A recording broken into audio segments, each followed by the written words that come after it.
Lord, naniniwala ako na magbabago ang mabigat na sitwasyon ko.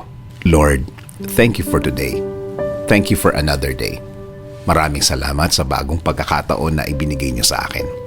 Maraming salamat, Lord, kasi alam ko maraming magandang pangyayari ang mangyayari sa araw na ito. Alam ko na puno ng pagpapala ang araw na ito.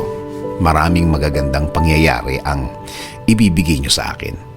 Alam kong patuloy ang pagbibigay niyo ng magagandang bagay sa aking buhay. Mas maayos at mas tama kaysa sa mga nagdaang mga araw. I am giving and submitting everything to you, Lord. Ikaw na ang bahala sa aking araw-araw. Patuloy mo akong i-lead sa aking buhay. Patuloy mo akong bigyan ng guidance. Alam kong patuloy mong ilalagay ang mga bagong opportunity sa aking buhay, Lord. Sa iyo ako palagi titingin. Sa iyo palagi ako magfo-focus. At hindi sa mga mahihirap na nararanasan ko.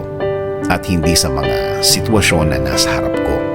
Sa mga bagay na kung iisipin ko, Lord, ay malulungkot lang ako at iisipin bumigay. Again, Lord, I declare this will be a good day today. It will be better than yesterday. Compared sa mga dumaan na mga araw, compared sa mga nangyari noong mga nakarang araw at panahon. Salamat sa laging pagbibigay ng mga bagong pagkakataon, sa mga new chances, sa mga second chances. Sa plano niyo ako titingin palagi, sa magandang finished product ng plano niyo sa akin. Patuloy niyo akong proteksyonan, patuloy niyo akong i-bless, Lord.